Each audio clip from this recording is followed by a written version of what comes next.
players going. I daren't have another roll-up like I did yesterday. That was, I'll probably go all over the shop. Oh dear, yeah, Norfolk. Yeah, they go up when they talk, don't they? But have you noticed that? People from Suffolk and Norfolk there, would you like a cup of tea? Are you right? I've got a little bit of a rude Norfolk joke, can I tell it? It's a little bit it's a bit rude. Don't put this on YouTube, for God's sakes, will you? No, I was coming out of, you know, the Britannia Pier, in Yarmouth. Well, I went to go and see a show. And I don't know if you've been on it, but it's wooden slats, so you can see the beach underneath. And I was coming out, and it was about 10:30 at night. And I was coming down, and I seen this. I saw this local Norfolk couple having some horizontal refreshment. Do you know what I mean? And he was. How can I put this? He was about to arrive. He was on the short strokes, you know. And she turned round to him. She said, "Can you put your balls in as well?" He went, "Why is that then?" She said, "'Cause you're scooping sand up my arse."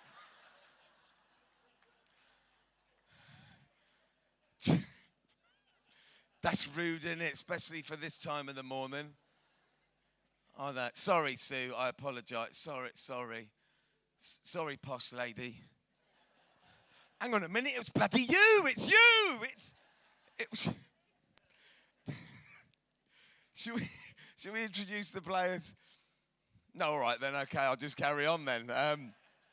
I think it's time, ladies and gentlemen. So our first player, indeed, has flown all the way over from the other side of the world to be here with us today. And I'm sure you'll join me in wishing him the very best in this tournament. Ladies and gentlemen, from New Zealand, it's Rob Ashton.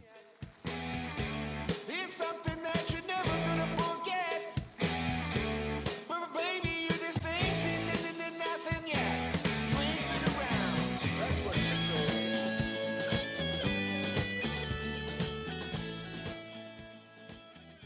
Fantastic stuff. Well, in its only sixth WBT season, our next player has already gained the utmost respect from his peers. Twice a world under-25s and former world indoor singles champion. Ladies and gentlemen, it's Stuart Anderson.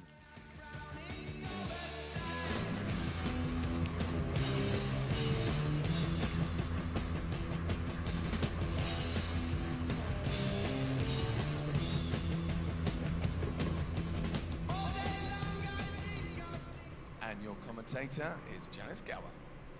Thanks very much, Richard Baird. Good morning, ladies and gentlemen. Welcome to the World Bowls Tour live streaming of the World Bowls Championships here at Potter's Leisure, kindly sponsored by Just Retirement.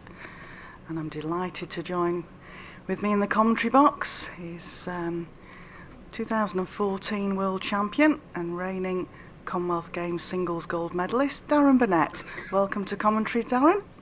Thanks, Janice. It's good to be back this morning.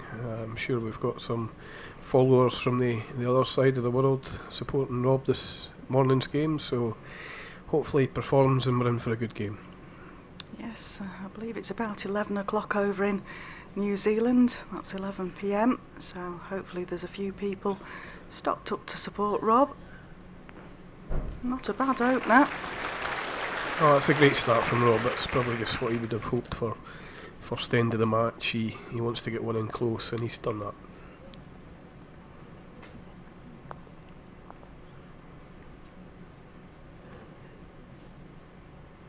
Well, Stuart's on a good track here. Just slightly short.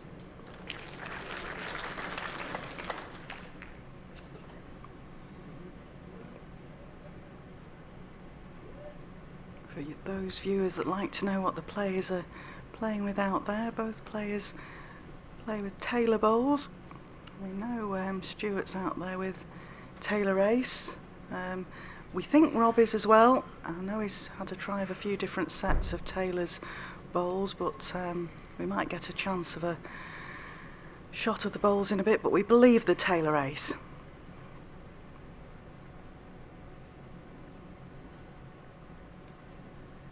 I think we were saying to the viewers yesterday, Darren, players get the chance to practice and decide which model of bowls and make of bowls they want to play with out there.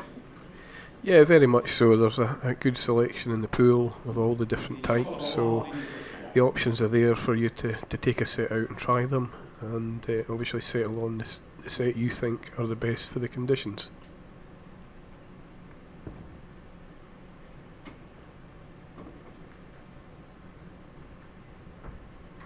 Looks slightly under the line here. Yeah, just missed the line. Right idea, just trying to reach Stuart's back bowl. Just played it a blade under. And don't forget, we're with you this morning on Twitter, which is World Bowls Tour 1, Facebook and on the YouTube stream. If you have any questions you would like to put to Darren Burnett this morning, please send them in to us and we'll try and get them answered for you. Any questions on rules we can put to the umpires and get back to you. And any questions on the World Bowls Tour itself, we can get that question put to the CEO of the World Bowls Tour, Richard Maddison. We're here to get you involved and enjoy your bowls. Yeah, obviously Rob will be delighted with his first bowl, which is a very good second. It's a typical Stuart Anderson end, very consistent, and I would expect many ends like that from Stuart today, so Rob's going to have to be at the top of his game. Yes, Stuart played exceptionally well in the pairs. Darren, for you, Stuart actually led for Darren Burnett in the World Indoor Bowls pairs, and you've managed to get into that final berth, which is next Monday at 1 o'clock, and he did lead exceptionally well, Darren. Yeah, Stuart's a world-class player. You know, he's proven that over the years and what he's won. So we're very good mates on and off the rink, and you know, he's a great lead to have for you in any two-bowl event. He's never going to be far away. Might have just overplayed this. Not a bad effort at all.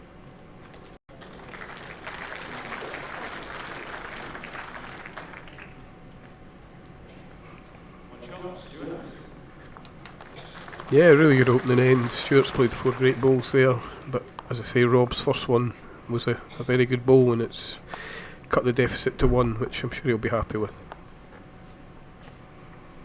Yes, a number of the qualifiers over here that come over, Canada, USA, they play all their qualification on outdoor rinks, as do Israel, whereas New Zealand do have indoor carpets. But also you'll have more of experience of this than me, Darren, but their outdoor greens are quite a bit quicker than over here. Yeah, absolutely. I've played in New Zealand a couple of times before, and the greens are exceptionally fast, you know, probably the fastest in the world, really. Obviously Australian greens can be quick too, but certainly in my experience in New Zealand, the greens were extremely fast. We obviously have the next major outdoor event, the World Championships, at the end of this year on New Zealand greens, so it's very difficult for the players coming from their conditions here, and obviously when we go over there it's the opposite. You know, we have to be over there plenty of time to prepare for their conditions.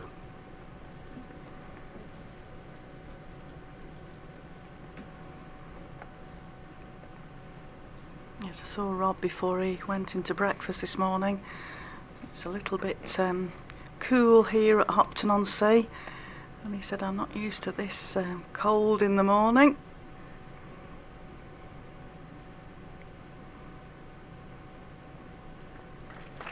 All there from Stuart. Yeah, just a correction from his first effort, and yeah, a good adjustment.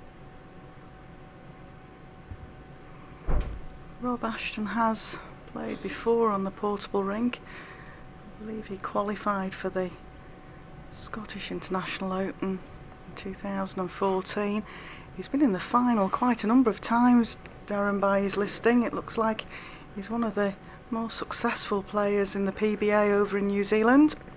Yeah, absolutely. Just had a look through Rob's achievements this morning before we came on there, and he's a very good CV behind him, particularly in the PBA qualifying events. He's reached the final a number of times.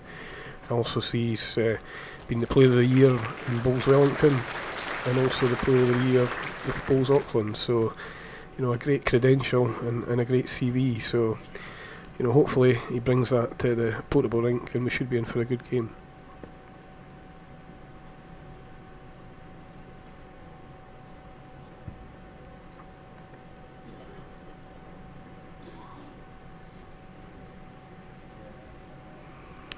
Yes, he needs to try and get one in here, really. Stuart's in a commanding position. Looks a great track. Oh, if this sits down, it might get second shot. Yeah, it's a really good effort from Rob. We can see the logo there, so he's certainly playing with Taylor Bowls. A great attempt, just didn't quite finish for him, but he certainly cut the count down. Both players trotting back up the green. We play under the shot clock rules here in the main singles event. The player has 30 seconds to deliver the bowl from when the previous bowl comes to rest.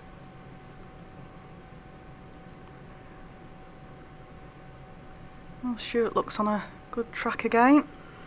Yeah, if he can just run this out, pass his short one, he would make a shot, but just pulling up, great track, just a couple of feet short of what he was looking for. Made it very difficult for Rob. Probably just has a sort of wide draw, try and turn his own in, maybe to get the second shot, although he looks like he's shaping up to go quick. Well, he's in the area, might get a result. Was unlucky there, really.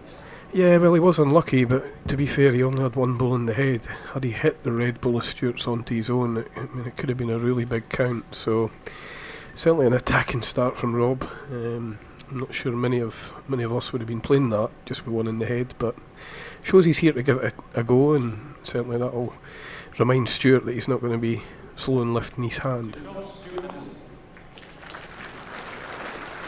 One of the viewers' questions we've had through, Darren, is what are the challenges, certainly for the top 16, of playing one of the overseas qualifiers?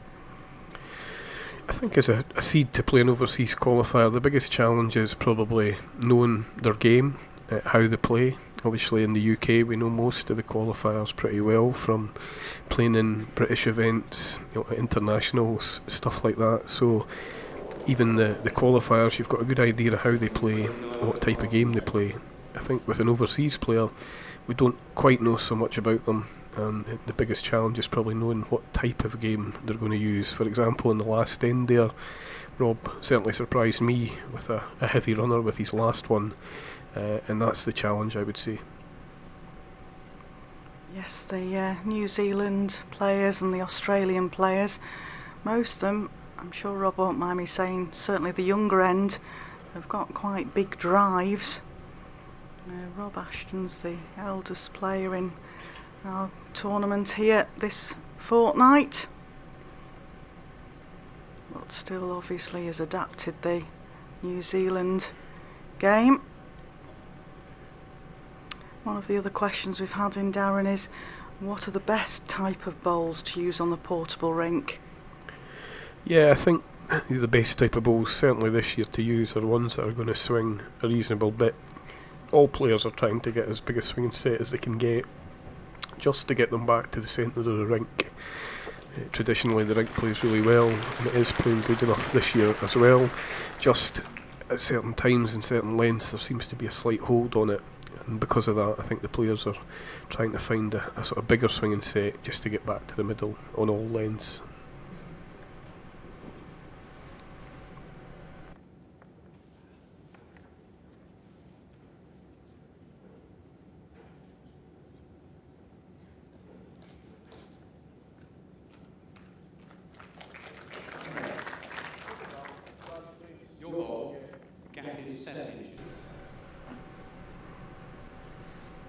Yes, as Darren mentioned, most players seem to be adapting and getting the swingiest set of bowls from their manufacturer. The portable rink is running fairly well here. Yeah, Janice, it's quite interesting taking us back to the conditions in the southern hemisphere where the greens are really fast. You know, players over there will tend to play with a tighter bowl. Certainly when I've been out there competing, we're playing with tighter bowls than we would ever use in the UK, just to adapt to the conditions over there. Obviously you have in the outdoor game wind and stuff like that that can affect the bowls, so in these fast conditions you would be playing with a fairly straight bowl. Over here, although the indoor's fast, we tend to like a swingier bowl just to find centre of the rink. It's a great reply from Rob there. That's just what he needed, a good second shot, and he gives himself a chance with the last bowl. Yes, I think there are the different models of bowls that can be played with in the southern hemisphere that we can't perhaps use here.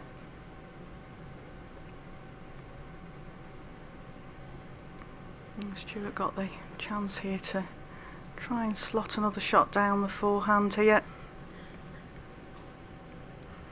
Yeah, he's certainly trotting up after it. It usually means he's reasonably close. He just has to finish the course here. Well, he's just pulled up slightly short. Rob certainly has a chance here just to rest the ball out, turn the jack.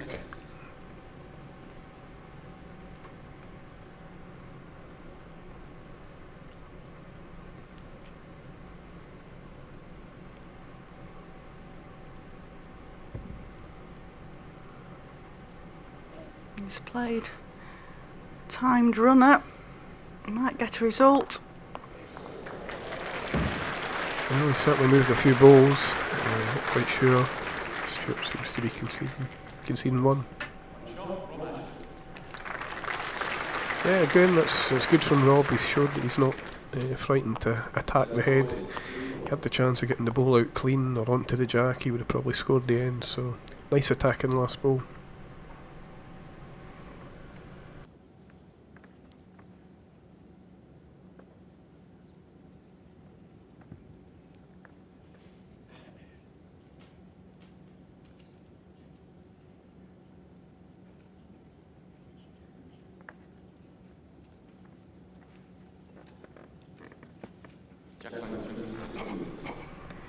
Another questioning from the viewers. We've got some great viewers watching out there enjoying the game here this morning, Darren. And one of the questions was really about yesterday. Who stood out for you in yesterday's games, Darren? Yeah, there was some great games yesterday. I had the pleasure of commentating on the first game. My standout performance would probably have to go to Connor Sinato. I thought he played exceptionally well. Andy Thompson didn't really do a lot wrong in the game, and Connor just kept answering the questions that Andy put to him. So I thought my standout performance would be Connor. Obviously Jamie Chesney followed that up with a great win, and he played very well against Jason Greenslade, but certainly for me Connor Sinato was probably the standout performance from yesterday. Yeah, we had 2 seeds left the competition yesterday to the hands of Connor Sinato and Jamie Chesney. Mark Royal, the seed in last night's game, just proved too strong for the USA qualifier Neil Furman. I wonder if we'll get any shocks today.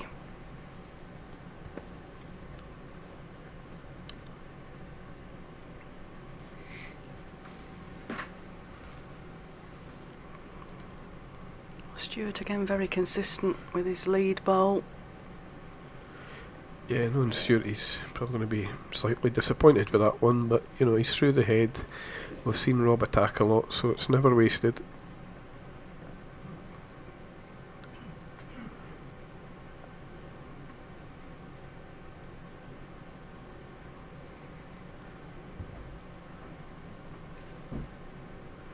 Oh, I think Rob's lost this one under. I don't know if he was maybe just trying to face Stuart's ball away, but it's a very difficult shot to play on this rink. Just miss your line and that's what happens. It severely swings across the head and you're really out the play. It's a very difficult shot to try and do that one.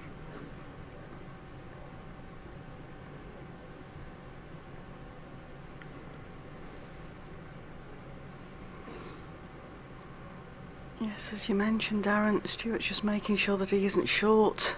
Doesn't want to give Rob anything to connect off. I think he's looking at that. I think it just hung off a little bit more than he expected.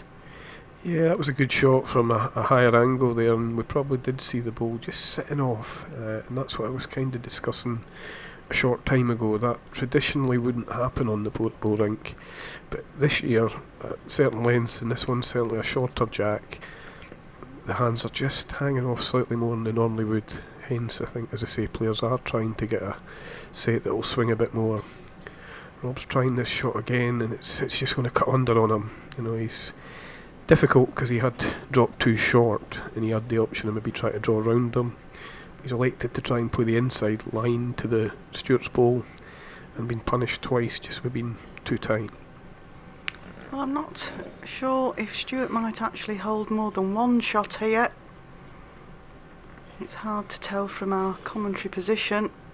Certainly a good opportunity to at least slot one more in to the count.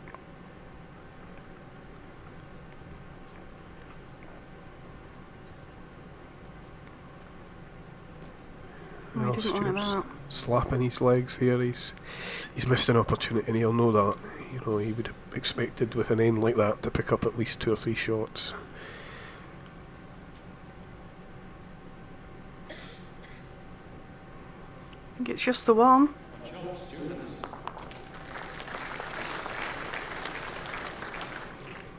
Yes, don't forget we're with you all day today.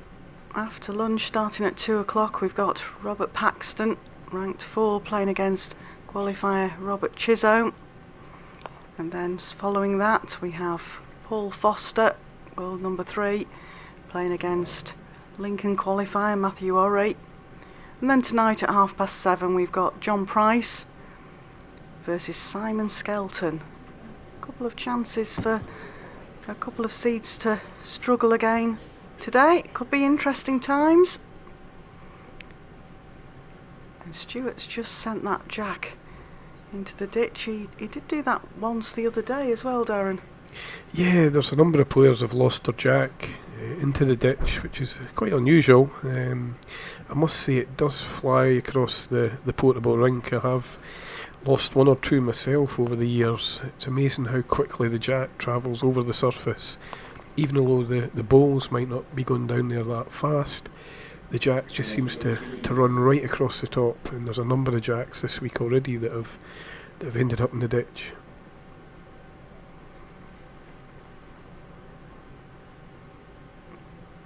Well, Stuart won the World Championships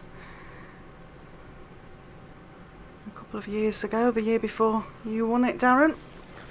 Yeah, absolutely. He'd reached the final, I think, 2 or 3 years before that, and lost to Greg Harlow. So, you know, to get back in it and win it, you know, it's not a surprise to me, certainly. You know, we knew his talent then.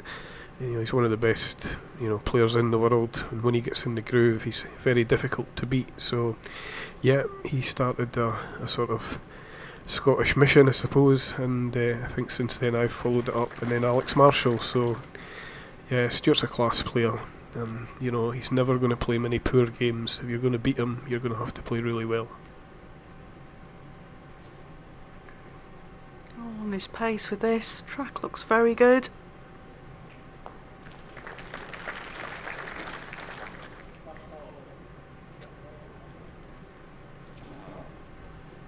I think it's quite interesting the way the game started. A lot of the times when a UK player would play overseas players, they might drop the jack short. Interestingly enough, it's Rob that's actually playing the short jack, so quite unusual, really. Looks just under the line with this.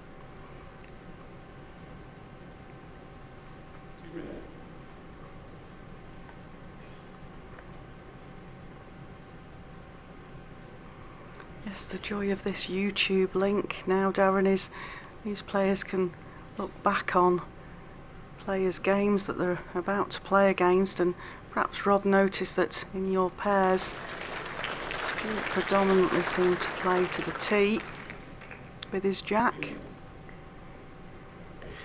Yeah, absolutely. I mean, I think Stuart with his green balls, which probably just take a slightly straighter track than his red ones, feels more comfortable at the sort of longer jacks. But he's back to his red set, and I know he's very comfortable with them. So don't think any length will concern Stuart really with his red balls. He knows he can get to the middle, as he's shown in this match. Well, if he slots another one in here, is he likely to put another in, or will he go deep, thinking that Rob might have a trundle at it? No, he's got to go deep here. He's probably got to give himself a chance of covering both respots as well. But he's probably not wanting to go too deep, just in case Rob continues to play that difficult shot and trails the jack a couple of yards. Splitting the two green bowls to the right-hand side of your screen here would be ideal. This looks in a good place. Yeah, it's a good shot from Stuart. He's kind of covered Rob's options. It'll be interesting to see what Rob chooses to play here. He might go quicker.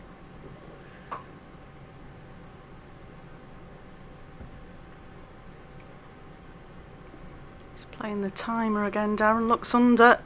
Yeah, to be honest, if he continues to try these shots, I think he's really going to find it difficult. He did start playing quite aggressive early, you know, and at an end like that, I would have expected him to bring out the bigger drive. He wasn't shy in bringing it out in some of the earlier ends when he only had one in the head. It was 3 against him. I really expected him to go a bit quicker there.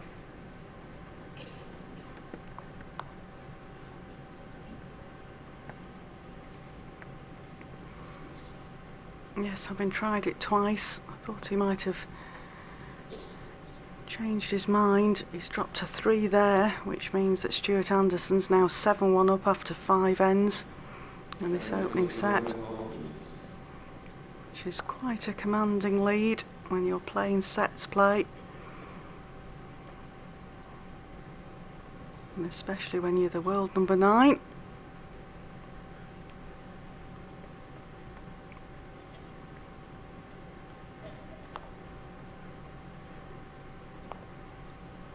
Great opener here from Stuart. Yeah, I mean, Stuart's just going to keep doing that repeatedly, really, to be honest. He's once he's in the groove, as I say, he just has a tremendous habit of doing that end after end. And whilst he does that, Rob's immediately under pressure. So it's difficult for Rob at the moment. He just needs to settle in, just try and get his drawn weight back, which he's doing here. This is a great reply. That's what he needs to do for the next few ends, just to try and get himself a bit of confidence. He may not win this set, but in a while the scores go back 0-0 and he's got a chance again to start in the second set. So just try and get a bit of confidence over the next few ends.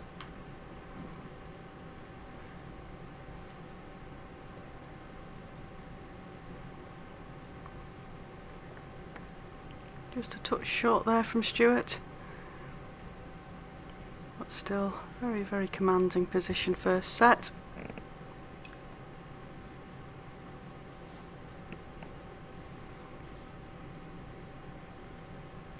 was talking to Stuart in commentary yesterday. He's part of the elite squad for Scotland now. So somebody actually asked him about time off, facilities for playing all these events, and I was mentioning, Darren, that most of the players have full-time jobs that they have to combine with the bowling. You in particular have got a tough job. Yeah, absolutely. You know, we all have to juggle our work and the bowls. It gets more and more difficult. You know, we seem to be participating in more events throughout the world, indoor and outdoors, so you know, as that increases, the amount of time off also does as well. So it is a balancing act for most of us, just trying to play as many events as we can, but obviously, you know, work at the end of the day ultimately does come first, so it is difficult, and I think most of us have that unfortunate position of trying to juggle both roles.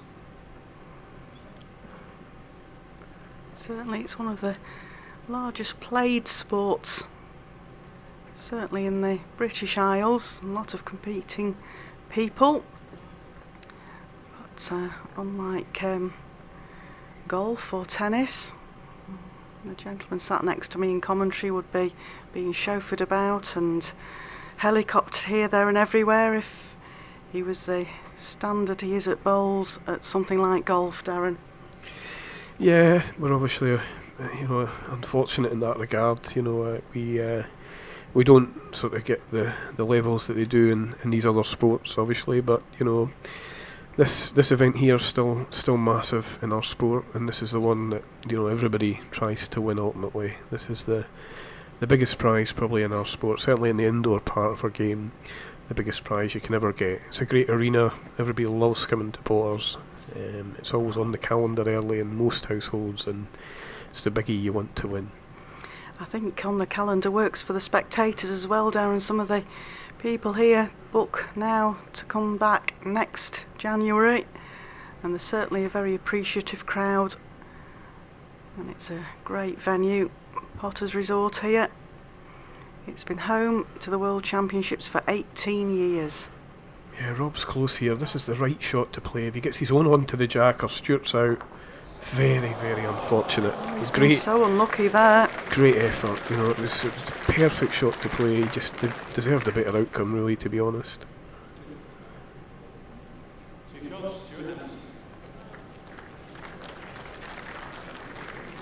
He was very unfortunate there. He got the bowl he wanted. He just didn't get it onto the jack sufficiently and actually flicked it out. 2 shots to Stuart Anderson means that he takes a 9-1 lead after 6 ends. 8 shots up with 3 ends to play, Darren. That's fairly convincing for this first set. Yeah, obviously I think the first set has gone for Rob. I think, as I say, it's important he tries to play a good end or two, just to try and extend the set as long as he can. He did that last end. That's just the type of end he has to play. He was very unfortunate. Another result could have seen him leaving with a 2 or a 3, so that's what he has to do, just build up his confidence, and at the start of the second set, he then has the opportunity to start again.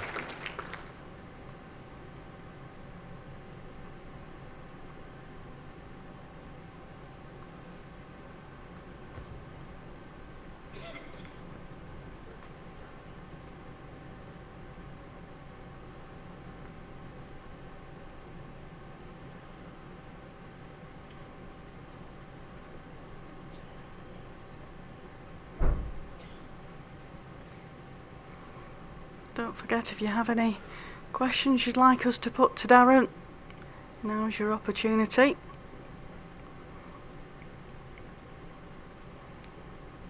Tomorrow, Darren faces fellow countryman and opponent actually in the pairs final as well, Darren, Colin Walker, in his first singles game. So, some good games on the cards over the next few days.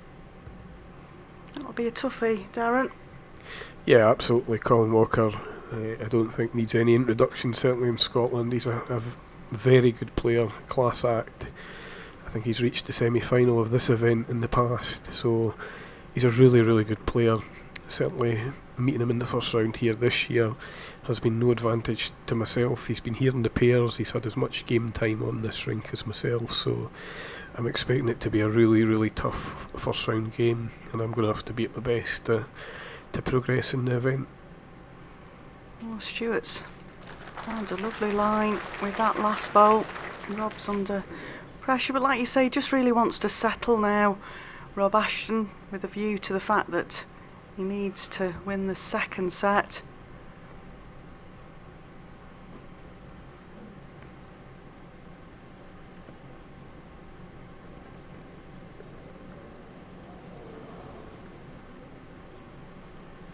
Yeah, he's just again getting caught out there, just playing that in-between shot, which is extremely difficult.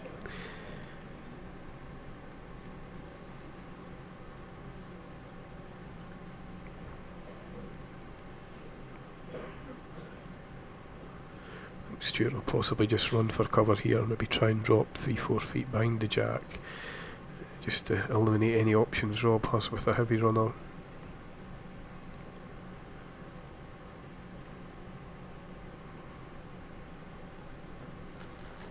Yep, he's certainly covered the back position there. If Rob does get a connection on the jack now, Stuart can't drop a 3. Looks like he's played the timer again, Darren. Yeah, well, that's obviously the first set gone now. Yeah, I think Rob has to think about the reaction of the bowls on the shots he's trying to play, and settle himself in, try and get his draws working, and if they're not working, he possibly has to attack with more weight, like he did in the earlier part of the set. Yes, he seems to have got dragged into that, trying to play that timer shot, which, as we mentioned before, this is a portable rink. It's not a usual rink that you would play on at your home clubs. It's actually laid over the international arena here at Potter's Resort. There's a staging under there, a wooden staging, then the underlay, and then the carpet. And it does play differently to most club carpets. And the experienced players know that that timer shot is very hard to play out there. Might look the shot, but it's not an easy shot to play.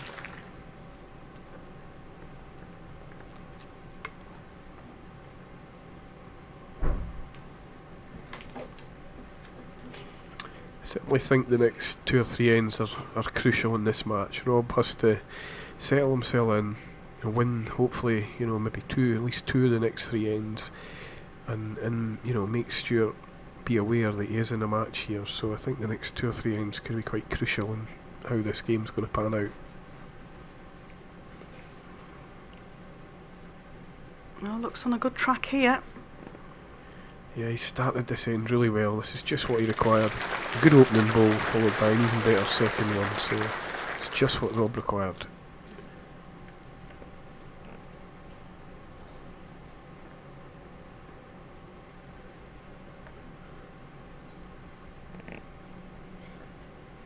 Well, Stuart's on a good track.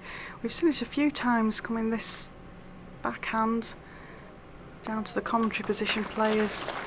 Just 2 feet short with the first bowl, like Stuart was there. Great adjustment.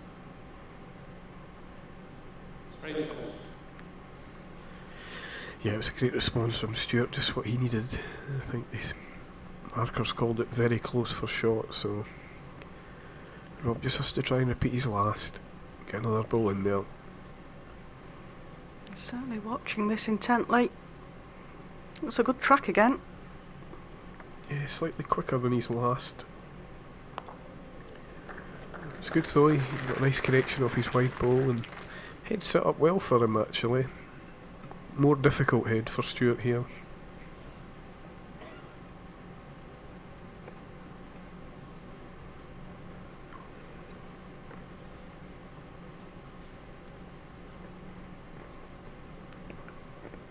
Stuart, one of the quicker players in the top 16. The shot clock never seems to faze him. I think it was back in Scotland he got down to 1 second and the crowd was going, but no, Stuart Anderson just got on the mat and played his bowl.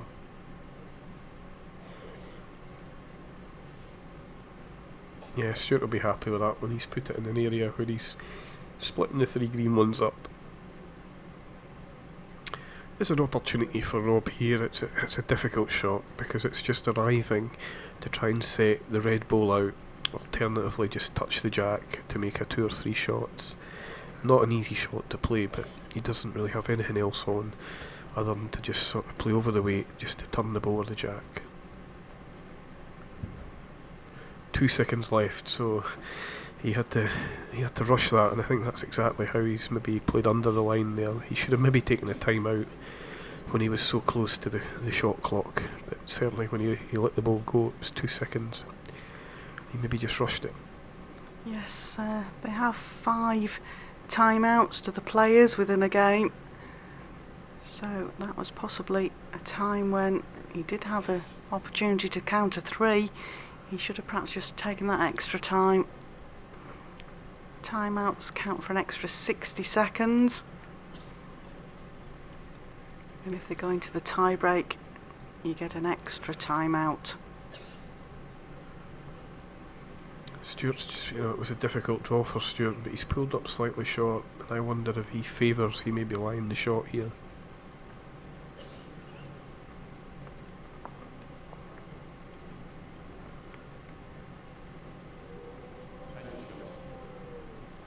Well, umpire Francis Fletcher being called on to let us know which bowl is shot. We saw marker Dan Blewett there just chocking the bowl, the red bowl. They look like they're all locked together there.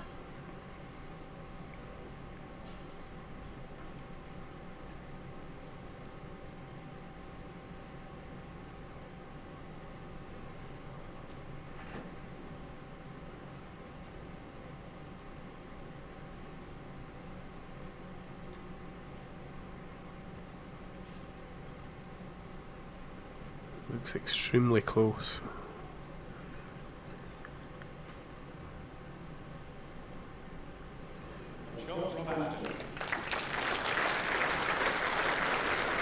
And that's Rob that sets off the first set with a one-shot count. Of course, Rob Ashton's come through the PBA qualifying process over in New Zealand. And if you fancy being out there, all you have to do is find out where your local branch of the PBA is, become a member. You two could be out there playing against the likes of Stuart Anderson. One of the fewest questions we've had in, Darren, is have you any advice for young bowlers coming into the PBA? Yeah, I think as a young bowler coming into the PBA, it's a case of, giving yourself the opportunities, going to the qualifying events and, not being too downbeat should you not qualify at your first attempt. It's a very difficult process.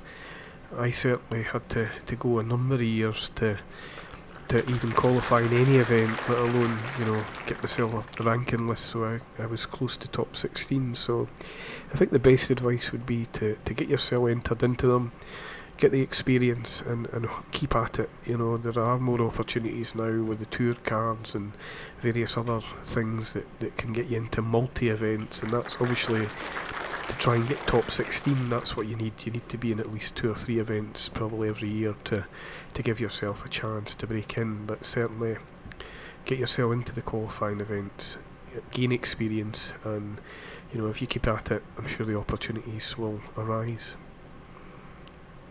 Yes, and if you have never played the game before and you've just caught watching us on YouTube, I certainly know the English Indoor Bowls Association and the Scottish, as well as the Welsh and Irish websites, list the local clubs you can become a member of, get involved, come and join in, and then when you feel you fancy having a go at the PBAs. I know I myself went straight from playing Crown Green to joining the PBA before I even played at an indoor club. I'd seen these guys on TV and thought, I can have a go at that. Rob's close here, just depends the connections. Yep, he's getting a good one. Good shot.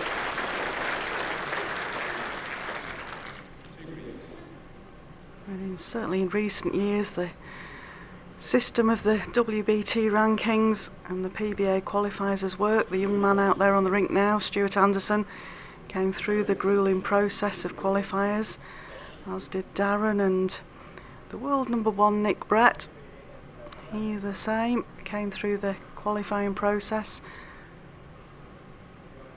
Just going to hold off for Stuart, but you can see right away he wasn't tempted to play the perfect trail with the jack to make the multiple. He was just wanting to make sure he hit the target. He just set it off slightly wide, but I think that's an example of somebody that's got game time on the rink. He didn't even entertain the small trail that you maybe would at your bowling club. He just went to try and get either 2 bowls or jack. Damage limitation. Very surprised that Rob's not covered the back here. If he doesn't find centre of the rink, I think we'll see a similar bowl from Stuart.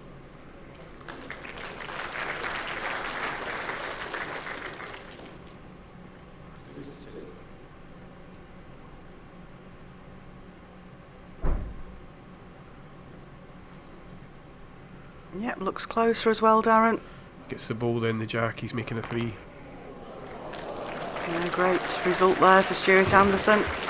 Yeah, I mean, the way it happened, he actually did get a good result, but he hit the target. The jack was actually going back up the green, which could have been disastrous, but bounced off a green ball and came back down towards Stuart's red, so he hit the target. We can't say it was fortunate, but certainly the outcome was possibly fortunate, just to get the jack to rebound backwards.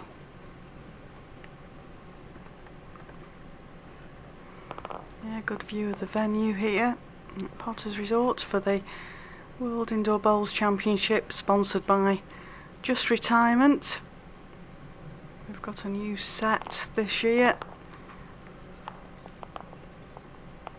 That's a great view of the set at the back there.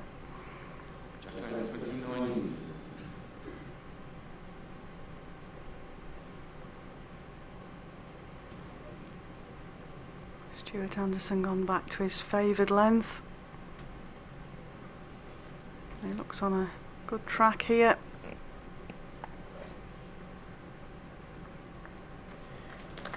Another good opener from Stuart. He's going to get that regularly from him. He's not going to give Rob a great amount of room on many ends. If he's in with his first one, he's going to be pretty close.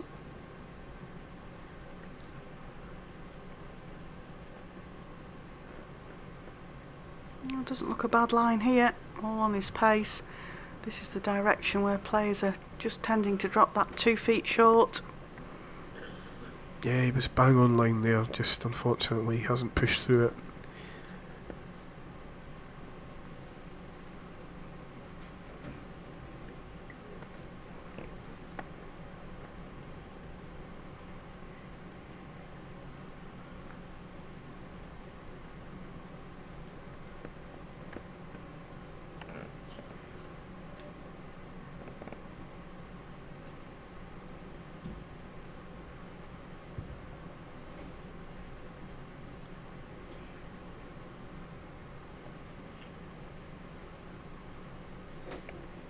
The trouble is his own bowl's now forcing him out a little bit wider. It looks like a good weight.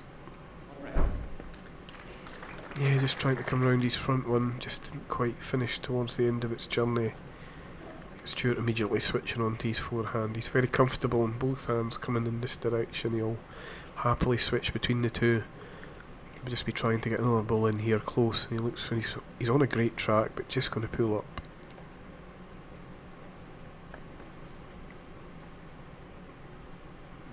It's quite warm out there this morning, so the pace does change out there, Darren, as the day goes on. Yeah, traditionally it's always played slightly differently at different times of the day. I think morning game, it's not too bad. The afternoon game's probably when it's at its peak, probably the warmest part in the arena, and certainly in the afternoon the rink usually runs slightly quicker. And then in the evening slot, towards the end of the evening slot, everything just seems to cool down slightly, and you tend to find it might get a bit heavier in the evening and you have to push the bowls harder, so temperature plays a big part in the arena, and the amount of people in watching obviously affects that as well, so it doesn't always play exactly the same, and that's why you have to judge your practice around that. Practice at different times throughout the day, so you get a feel for the speed at the different times of the day.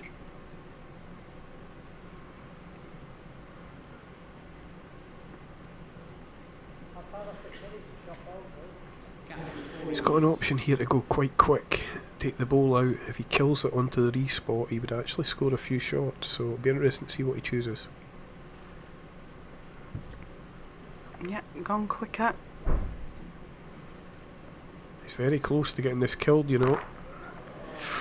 Oh, it might staying in the rink. If so, he's unlucky again. We'll see shortly. The jack's gone, we believe, into the back ditch. Stuart Bowles stayed on.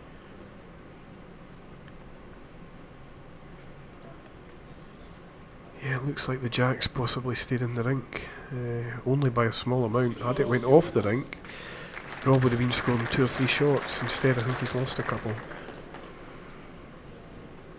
Yes, as you mentioned, Darren, We think he was after the jack going out the side confines, which would have put it back on the re-spot, and he'd have had a count. He was very unlucky that Stuart's ball that went through with the jack actually hung on to the end, which has meant he's dropped 2. 4-1 up now. Stuart Anderson, world rank number 9 in this second set. He won the first set 12-1.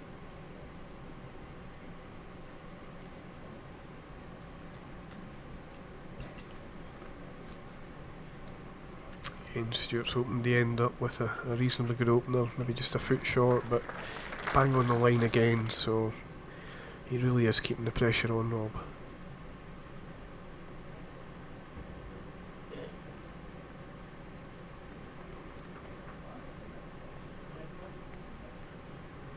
Yes, at qualifiers we play 7 end sets. These are 9 end sets. It does give you that little bit of a chance to get back. Good reply there from Rob Ashton. Yeah, that was a really good ball. You know, he had an unfortunate result the last end, but he's managed to forget about that and put a good opener.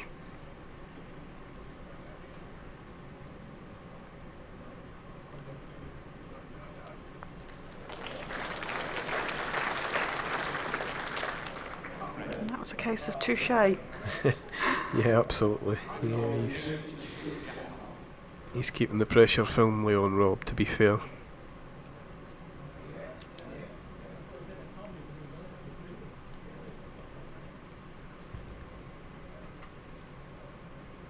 Still an open draw down this backhand, which is the side to the right of your screen. Just got to get the perfect pace. Just looks like he's pulling up short again. On a good track too, just yard short.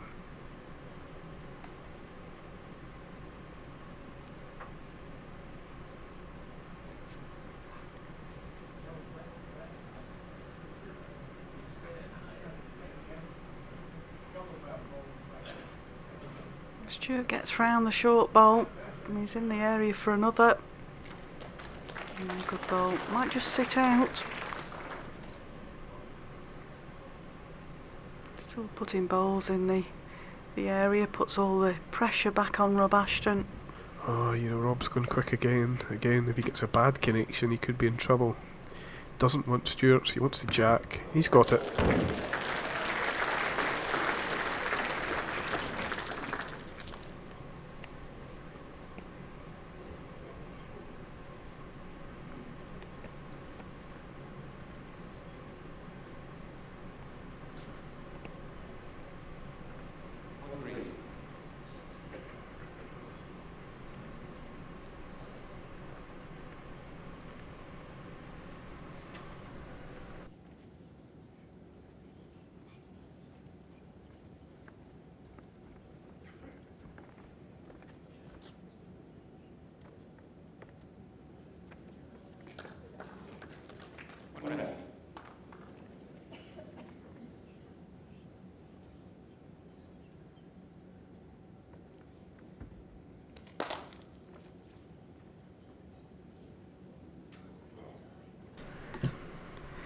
Well, Rob looks on a good line here. What's his pace like? Yeah, not a bad effort. He just overplayed it. Another shot to Stuart Anderson. The ends are now slipping away from Rob Ashton. Stuart leads 5-1 after 4 ends. We've had a question in here, Darren, for advice about aiming points on the indoor rinks. Where do you aim when you're standing on the mat to deliver your ball? Yeah, it's a good question. There's various different options. A lot of the players have a slightly different method of what they do. I'm certainly fairly unique in that at the point of delivery, I'm looking pretty much down, just a few feet in front of where I'm actually rolling the ball. So a lot of people will be looking up towards either the jack or the side marker line, I like to see the side marker line. If somebody's standing on it, then I'll sometimes ask them just to politely move, just so I can see it. I like to see it as a reference point, but at the point of delivery, I'm looking at a sort of imaginary mark, possibly 2 or 3 yards in front of where I'm delivering, and I'm trying to hit that as my reference point. If I hit that mark with the right weight, I'm going to be pretty close. So various people have different ways of doing it. As I say, the majority of people at the point of delivery will be looking up somewhere towards the jack or the back of the rink. I'm probably one of the few exceptions that looks down at the point of delivery. I think it's important that, you know, deliveries are nice, and it's great to have a smooth, great one, but the bottom line is, as long as you're consistent in what you do, then that's really what's going to make you a more better bowler, a more consistent bowler, is if you do the same thing repeatedly. So really that's what you need to do. You need to try and get into a routine and do the same thing over and over again. And by doing that, when you do find yourself in a pressure situation, you're more likely to get out of it. Yes, I think it's very true. I think a lot of players tend to look at the side markers of a rink. When you go to a new club and play trial ends or have a practice, work from the side markers. I'm a bit like Darren, slightly different on that, but that's because I come from a crown green background. Oh, that's a great ball from Stuart. Yeah, Stuart's been really impressive here. He really hasn't given Rob much room to manoeuvre, you know, and that isn't always easy. If your opponent's just not playing at their best, then sometimes your game can drift out. But Stuart's really just kept up the pressure. He's had a lot of balls in close to the jack, and again he's forcing Rob to play these difficult shots. This might just hang about. It was a good effort pace-wise again. It was just that ball high, the short ball of Stuart's just forcing him to play that touch wider. Yeah, it was a good effort. I really do think, however, Rob has to score this end, so his last ball's going to be a very, very important one. I think if he drops a 2 this end, he's making it very difficult for himself to get back into this match. So this is a massive ball. It may be worth his while just taking his time out, coming down, assessing all his options, because it really is a vital ball for him in the match. Yeah, Stuart just covering there. He's got the respot. He's also got a split for the 2 green bowls. I thought Rob might have just come down to the head to see what was the best shot there.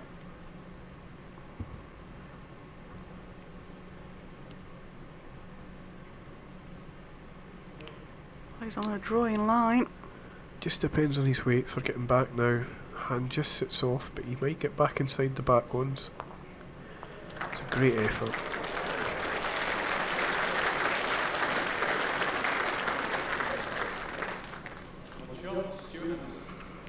6-1 now to Stuart. Only 4 ends left to play, and he's got a 5-shot lead. Rob Ashton's got to score this next end, unless otherwise we're looking at big counts every end.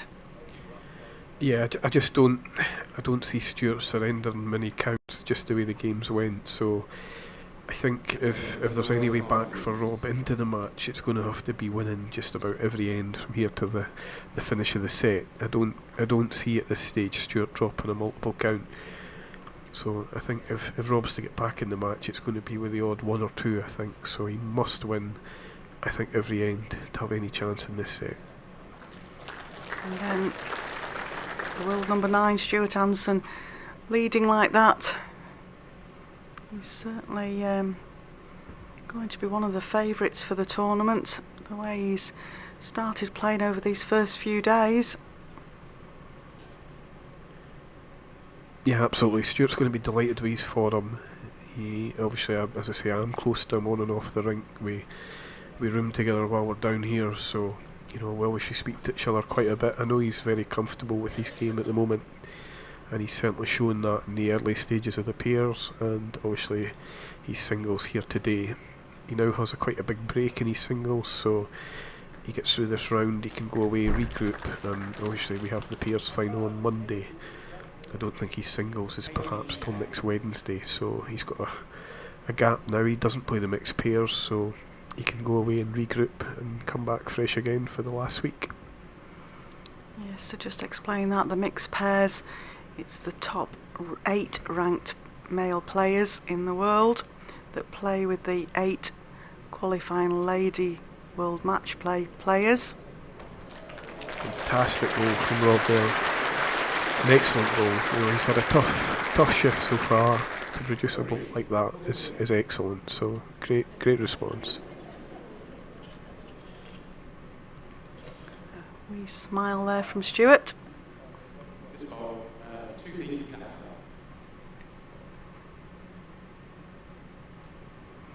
Yes, I think Stuart was saying yesterday in commentary, whatever happened today, he was going to go home for a few days.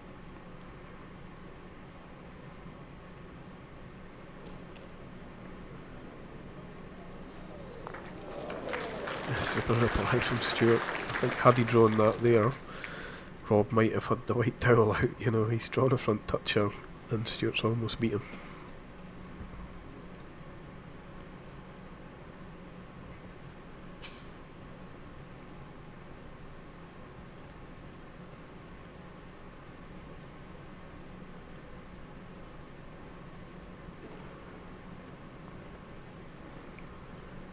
Well, he can't really settle for one, Darren. He will be disappointed he didn't repeat his second delivery and get another shot in. I think it's kind of irrelevant what Stuart does to some extent, but Rob needs to be getting the counts.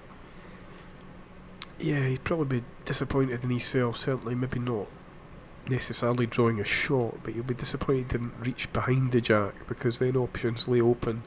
As you can see, the 3 balls are almost in a line there. He would have given himself the chance to maybe make something had he been passed ahead. As it stands now, I see nothing but a perfect draw, and he doesn't have a lot of room to manoeuvre with. So yeah, I'll be disappointed his third one just fell short, but he's got an opportunity. He's line 1. If he can slot this one in, he's back in the set at 6-3. Then I think we might see a change of length again. Yeah, it's the one thing that has impressed me with Rob. He's certainly not been frightened to mix it about. He's dropped the jack short. He's put a lot of attacking balls, so he's certainly come here not frightened to mix the game up a bit. He's just unfortunately coming up short here again with his draw, but he scored the one. That was crucial. He had to win the end. He now needs to probably win the next 3 to have a chance. Yeah, Stuart Anderson leads 6-2 after 6 ends. 3 ends left to play in this second set. The world number 9 Anderson won the first set 12-1.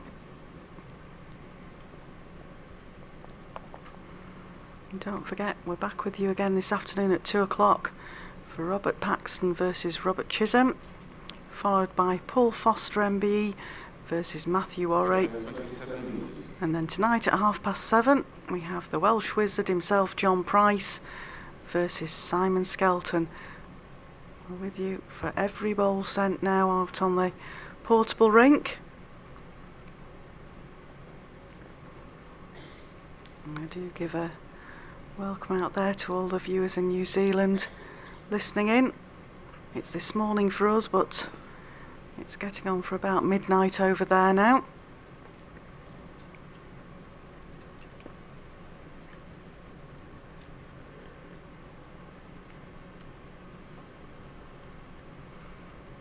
Stuart urging this on. Yeah, it's not a bad opener though. He's only maybe 7 or 8 inches short of the jack.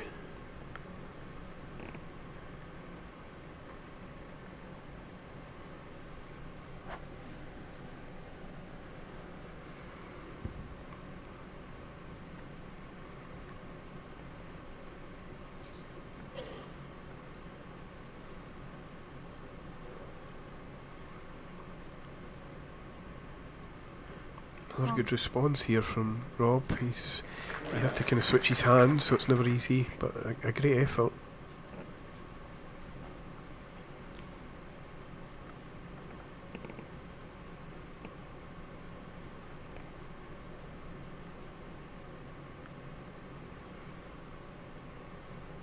Stuart just overplayed, but he'll be quite happy with that. He's just trying to match Rob's bowls now. Doesn't want to drop a count. He's holding one shot.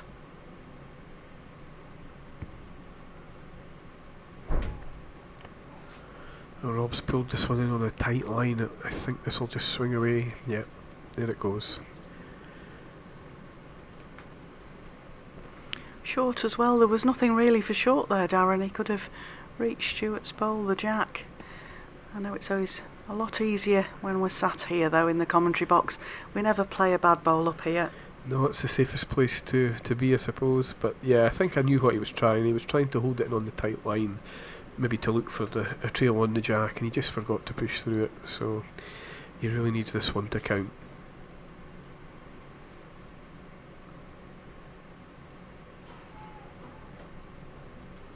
A little bit of a disturbance in the auditorium there. Rob resets himself. Yeah, there was a clear disturbance there. I'm a bit surprised the timekeeper didn't stop the clock. That's what they're supposed to do if a player's interrupted on the mat, and there was no stopping of it, but thankfully he had plenty of time left. An excellent ball, excellent ball. That's just what he needed. He loses the shot there. He's probably just about lost the game. He's drawn a cracking bowl, and he's left Stuart very little but to play a perfect drawn response. Yes, you mentioned we had a disturbance in the crowd yesterday, and the shot clock operator did stop it until we had a very loud buzzing noise, which was disturbing both players. Well, Stuart looks just under the line.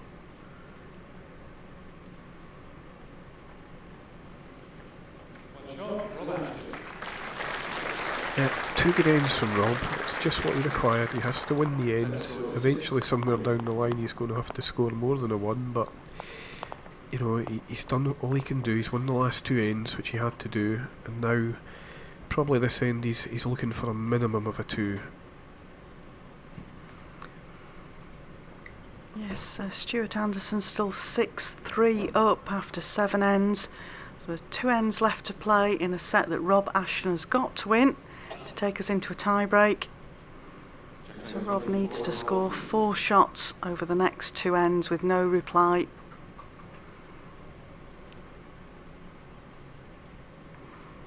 Been a lot tighter set here, the second set. Mind you, he had a couple of unfortunate bowls in the first set, but Stuart was definitely in command and still is here.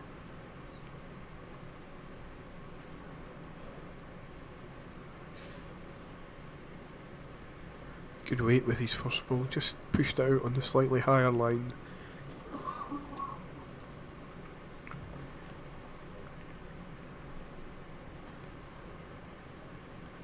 I didn't hear the announcement, but looking at the length, it looks like it's probably only around maybe 24 and a half metres, so it's a very short jack. Stuart's responded with a cracking opening ball, just what he needed to try and secure that 1 shot he needs for victory.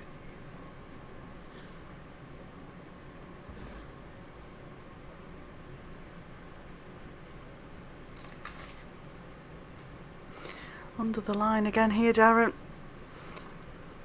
Again, you could see what he was trying to play, just wanted to reach to Stuart's bowl. I think if Stuart locks another one in here, party could be over for the New Zealand qualifier. That's a fantastic ball from Stuart.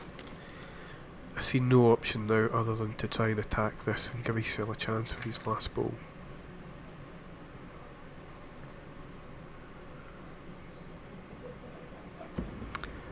Yeah, he's attacked it. Looks close and just missed. Just very quickly, Darren, because we could be going into the last end of the game here. Somebody's messaged in, how do disturbances affect your game? Yeah, it's quite interesting. Obviously, the portable rink environment, it's a very quiet environment, so any noise, any disturbance is quite sudden, and the players pick up on it very quickly. As bowlers, we would be quite happy to play in a loud noise or musical or any environment. It wouldn't affect us if the noise was constant and you were prepared for it and you were aware of it. Problem is, in this arena, it's very quiet, very silent, so anything that happens, particularly as you're about to deliver, you're going to pick up on it very quickly. So it can be difficult to play because of the silent atmosphere you're in. Any little thing can affect you. Unfortunately, Rob's just missed his chance here, and that's the game over. Yeah, well, thanks so much for your company this morning, Darren, and wish you best of luck in the tournament moving forward. Stuart Anderson takes the game there, 12-1, 8-3.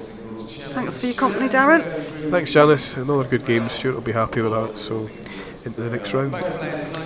Thanks for your company this morning, viewers, and don't forget to join us again at 2 o'clock this afternoon for Robert Paxson versus Robert Chisholm. Thanks for your company.